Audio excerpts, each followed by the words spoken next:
Bang, apa bener rasio gear di Innova Reborn tahun 2026 itu diganti ya, nggak sesuai dengan tahun 2025? Ini banyak banget yang nanya kayak gini, dan aku sebenarnya udah jawab ya di video sebelumnya. Cuman ini aku juga akan pastikan lagi dengan manual booknya ya. Jadi aku beli mobil ini di Auto 2000 dan aku dapat manual booknya di sini. Manual booknya, di sini aku coba cek apa aja sih spesifikasi yang ditunjukkan di manual booknya. Apakah ada rasio gigi? Kita akan coba cek. Jadi di sini aku udah ada di bagian spesifikasi kendaraan untuk Innova Reborn tahun 2026. Jadi bisa kalian lihat di sini unitnya. Ya kita nggak bisa ya ngebongkar mesin ini. Rasio gigi itu nggak gampang yang hitungnya. Jadi mau nggak mau kita harus lihat buku manualnya yang dirilis resmi berbarengan dengan mobilnya. Bisa kalian lihat di sini ada dimensi, kemudian mesinnya, kemudian dia ada kapasitas, semuanya ada kecuali rasio gearnya nggak ada ya teman-teman. Rasio gearnya nggak ada di halaman ini. Coba kita halaman selanjutnya. Halaman selanjutnya juga nggak ada ya, nggak ada rasio gearnya. Jadi kita akan coba lihat di manual, ini manual book ya. Kita coba di buku panduan yang lain yang lebih jelas, yang lebih lengkap. Jadi di sini aku diarahin sama timnya Toyota itu ke Digirum nama ya, Digirum. Dan di sini aku juga nemuin katalog yang mau aku cek. Jadi memang aku belinya di Auto 2000, jadi harusnya aku diarahinnya ke sini juga. Dan kita cek di sini. Ini mobilnya juga sama persis. Kita lihat di spesifikasinya. Akan aku tampilin juga spesifikasinya di depan nanti ya. Jadi di sini spesifikasinya aku akan cek.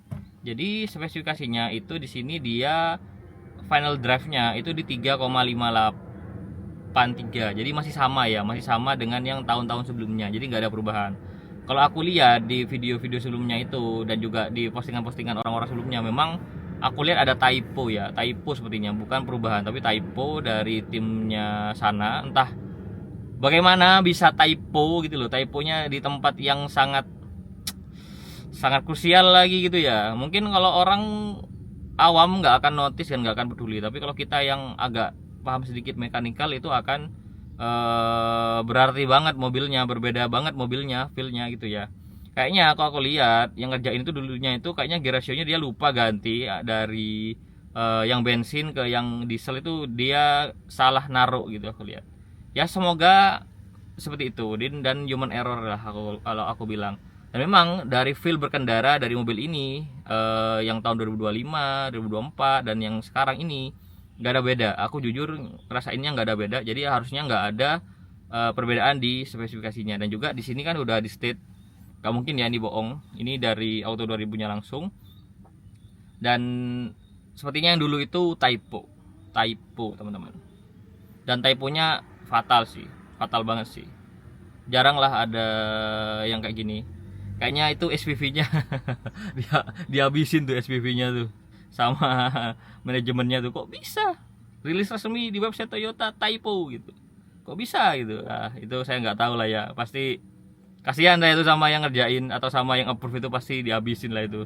Karena ya kacau sih memang angka aja. Kalau sama orang-orang awam mungkin dikira angka-angka aja yang nggak banyak yang peduli gitu, tapi buat kita yang pakai mobilnya tuh jarak jauh, kemudian butuh mobil yang benar-benar untuk fungsional, untuk armada, itu pasti benar-benar ngaruh ya. Karena makin besar rasio gearnya itu biasanya makin boros guys gitu. Makin kecil tuh makin hemat. Tapi gini, kalau makin kecil itu dia biasanya memang makin hemat, cuman torsinya akan lebih kurang ngejambak ya, kalau aku bilangnya kurang ngejambak. Makin besar rasio gearnya maka makin ngejambak. Tapi ya makin ngejambak, tenaga makin tinggi ya, BBM makin boros. Jadi sobat Pertamina gitu. Dan ini gak ada perubahan. Jadi kalian kalau mau beli Innova Reborn 2026 ya beli aja lah, gak ada bedanya kok. Yang beda cuma di eksteriornya dan juga interiornya.